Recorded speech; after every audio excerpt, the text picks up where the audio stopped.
ਇਹ ਜਨਾਬ ਮੀਰ ਤਨਹਾ ਯੂਸਫੀ ਸਾਹਿਬ मैं दावत देसा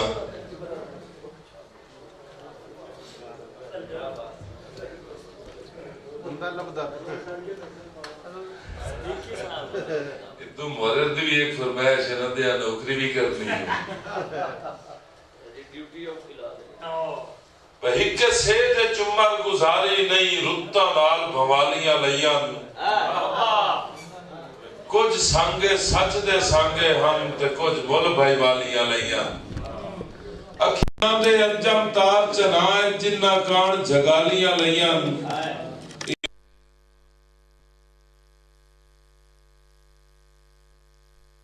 जनाब सैफ अली सैफ साहब उन्होंने जनाब सैफ अली सैफ साहब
शीशे उत्ते तेरी आवाज हुलारा खावे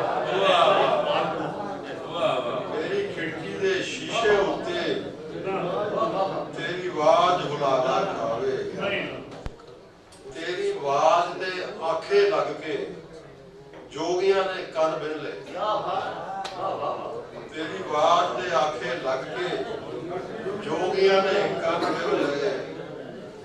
ਤੇਰੀ ਆਵਾਜ਼ ਦੀ ਪਾ ਕੇ ਬਾਲੀ ਕੋਠੇ ਤੇ ਹਵਾਵਾਂ ਨੱਚੀਆਂ। ਤੇਰੀ ਆਵਾਜ਼ ਦੀ ਪਾ ਕੇ ਬਾਲੀ ਕੋਠੇ ਤੇ ਹਵਾਵਾਂ ਨੱਚੀਆਂ।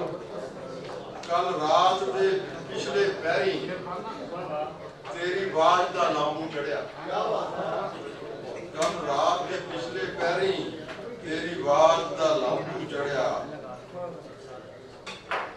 ਮੇਰੀ ਆਵਾਜ਼ ਦਾ ਪੰਛੀ ਉੱਡਿਆ, ਜ਼ਾਲਮਾਂ ਨੇ ਤੀਰ ਖਿੱਚ ਲਏ। ਮੇਰੀ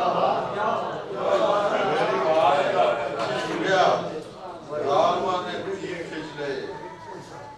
ਸੂਲੀ ਆਖਿਆ ਜਲਾਦਾ ਦੱਸ ਵੇ ਮੇਰੇ ਵਿੱਚ ਕੌਣ ਬੋਲਦਾ। ਮੇਰੀ ਆਵਾਜ਼ ਦਾ ਭਾਂਬੜ ਬੁਝਿਆ, ਸਮੁੰਦਰਾਂ ਨੂੰ ਠੰਡ ਪੈ ਗਈ।